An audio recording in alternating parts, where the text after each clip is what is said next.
Paris a vécu au rythme de la haute couture, un art célébré durant 3 jours, un moment suspendu dans le marathon des Fashion Week qui fait de Paname une source inaltérable d'inspiration et auquel les créateurs ont rendu hommage. Je crois que les gens avaient aussi envie de retrouver un peu l'essence de Paris, l'essence de la vraie haute couture et ce mode de présentation ancien arrivait au bon moment. Voilà, et j'avais envie de plus d'intimité, j'avais envie que les femmes puissent toucher les robes si elles en avaient envie, j'avais envie de les recevoir chez moi.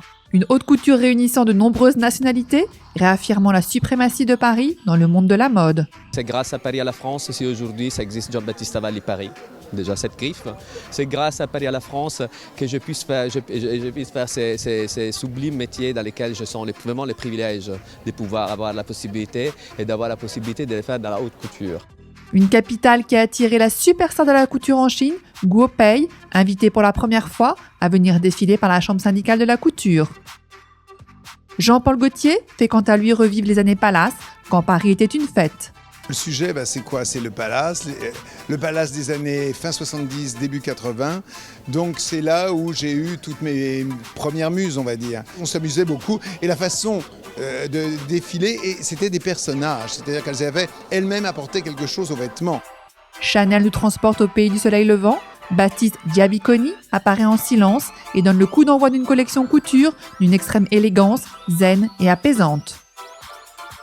Dior a suscité également toute l'attention de la presse avec un décor qui se reflète à l'infini dans les jardins du musée Rodin, mais également des clientes impatientes de voir les premiers modèles post-Raf Simons avec un studio qui a pris le relais en attendant la nomination d'un nouveau directeur artistique. C'est un nouveau moment, je pense que le studio a fait une très belle collection. Gardez cette équipe, il n'y a besoin de personne d'autre. Quand vous avez une équipe si incroyable, il n'y a besoin de personne, c'est un show sublime. Félicitations. Pour d'autres, la couture est un laboratoire de recherche, une performance plus qu'un défilé, une couture qui se collectionne plus qu'elle ne se porte ou qui permet de s'exprimer, comme le jeune Yassine Awadi, un Marseillais de 35 ans qui, en marge des grandes maisons, a choisi d'emprunter la voie de la haute couture. Pour moi, c'était une évidence de commencer par la haute couture. Parce que le travail que ça demande, on ne peut pas le réaliser dans le prêt-à-porter. Dans le prêt-à-porter, on n'a jamais le temps en fait. Et dans la haute couture, on peut prendre le temps. Preuve que la couture a encore un bel avenir, avec l'arrivée d'une nouvelle génération, avide d'y apporter sa fougue et son énergie.